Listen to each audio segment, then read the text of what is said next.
Salut à toutes et à tous les amis, c'est Humine. Aujourd'hui on se retrouve dans une nouvelle vidéo où je voulais vous parler des intelligences artificielles, aussi appelées les IA. Les IA, c'est des programmes informatiques qui ont la capacité de réaliser des choses que normalement les humains sont censés faire. Par exemple, créer des vidéos ou du contenu, comme ce que je suis en train de faire là. Il peut également retranscrire des livres audio en écrit. Il peut aussi traduire des langues, donc en fait tout plein de trucs. Donc là on voit de plus en plus de personnes utiliser les intelligences artificielles pour faire, on va dire, des images, des musiques, etc.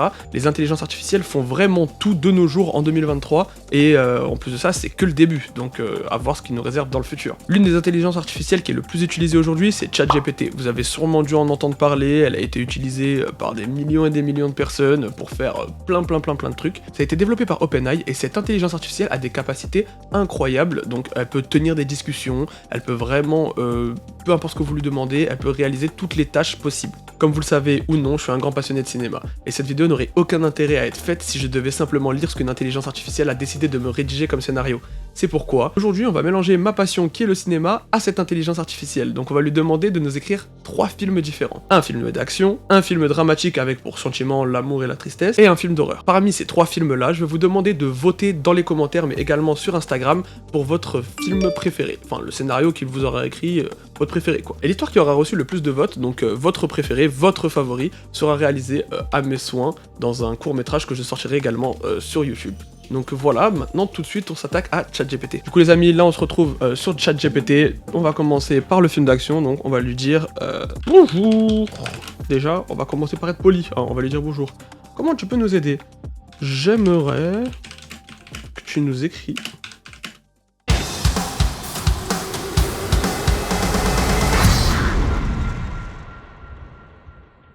Donc là les amis, ChatGPT est en train d'écrire, on lui a demandé j'aimerais que tu m'écris un film d'action. Donc là il est déjà en train de nous écrire un bon film d'action.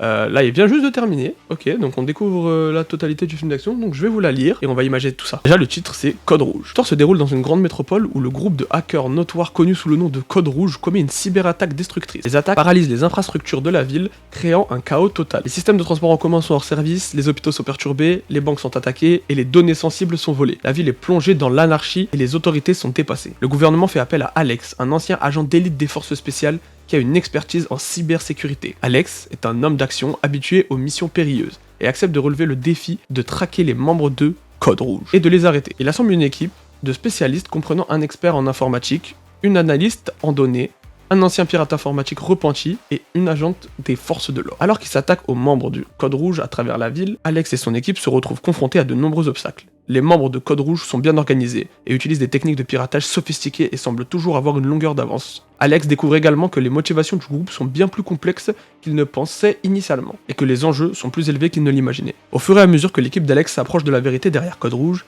ils doivent faire face à des poursuites en voiture, des combats à main nue, des courses-poursuites dans les rues bondées de la ville et des affrontements armés. Les enjeux montent en flèche alors qu'ils se battent pour protéger la ville et neutraliser la menace de Code Rouge avant qu'il ne soit trop tard.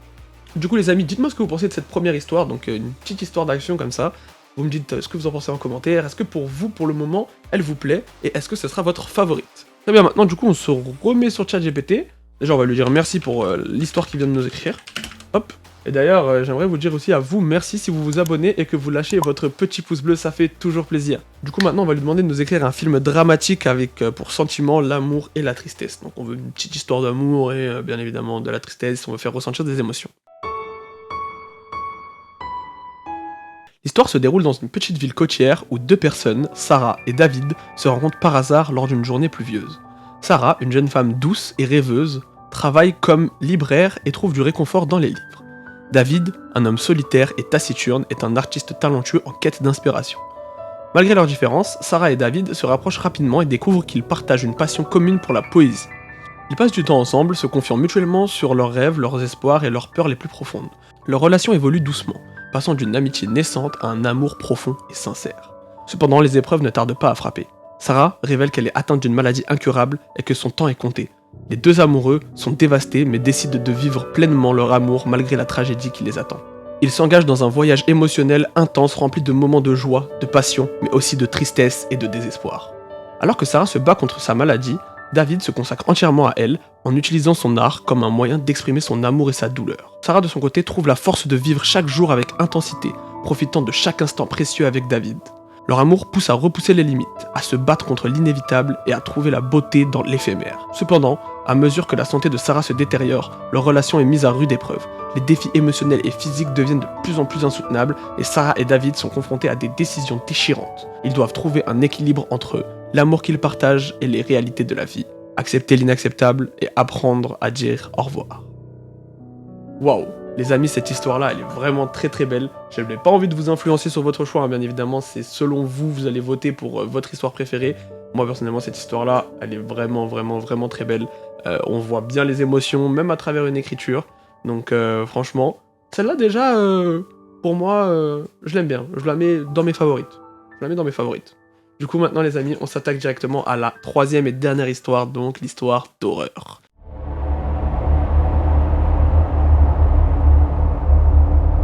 L'histoire se déroule dans une vieille maison isolée en pleine forêt. Un groupe de 5 amis composé de Chris, Sarah, Alex, Lisa et Mark décide de passer un week-end à la campagne pour échapper à la vie urbaine trépidante. Cependant, dès leur arrivée, ils ressentent une présence inquiétante et une atmosphère pesante dans la maison. Au fur et à mesure que la nuit tombe, d'étranges événements commencent à se produire. Des bruits étranges, des ombres mouvantes et des apparitions terrifiantes hantent les couloirs sombres de la maison. Les amis réalisent rapidement qu'ils ne sont pas seuls et que quelque chose de maléfique se cache dans les recoins obscurs de la maison. Ils tentent de trouver des réponses en enquêtant sur l'histoire sinistre de la maison et découvrent que des événements tragiques s'y sont produits par le passé. Plus ils creusent et plus ils réalisent que les forces surnaturelles qui se tourmentent sont liées à un sombre secret enfui depuis longtemps. Les amis sont confrontés à leur plus grande peur alors qu'ils luttent pour leur survie contre une présence maléfique de plus en plus puissante. Les tensions montent, les amitiés sont mises à l'épreuve et les secrets sont révélés au grand jour, tandis que les amis luttent pour échapper à l'emprise de l'obscurité qui les entoure. Alors que la nuit avance, les forces surnaturelles se déchaînent. Les amis doivent faire face à leur propre passé et à leurs erreurs passées pour trouver un moyen de briser la malédiction qui pèse sur la maison. Les choix qu'ils font auront des conséquences mortelles et ils devront affronter leurs peurs les plus profondes pour survivre à cette nuit d'horreur. Du coup voilà les amis, pour moi ça m'a pas non plus trop hypé, hein. Ça m'a l'air d'être une histoire basique d'horreur, donc comme on en connaît des milliards. Le titre déjà, l'obscurité profonde, je pense qu'il aurait plutôt dû l'appeler la maison obscure ou quelque chose comme ça, parce qu'il a beaucoup répété le mot maison. Je l'ai vu des milliards de fois le mot maison, mais bon. C'est pas grave, on n'oublie pas, ChatGPT c'est une intelligence artificielle, c'est pas un humain, donc on peut lui pardonner ça, bien évidemment. Hein. Voilà les amis, c'est la fin de la vidéo, je vais vous demander à tous de m'écrire dans les commentaires laquelle de ces 3 histoires vous avez préféré, et également de me suivre sur Instagram, je mettrai une story 5-6 jours après que la vidéo soit sortie, ou voire une semaine, pour faire un sondage pour savoir laquelle de ces 3 histoires vous avez préféré, pour que je puisse la réaliser en court-métrage. En tout cas les amis, si cette vidéo vous a plu, je vous invite tout d'abord à vous abonner, si c'est pas déjà fait, mettre un petit pouce en l'air, ça fait toujours plaisir, de m'écrire en commentaire votre histoire préférée. Et nous on se dit à la prochaine pour une prochaine vidéo. Ciao!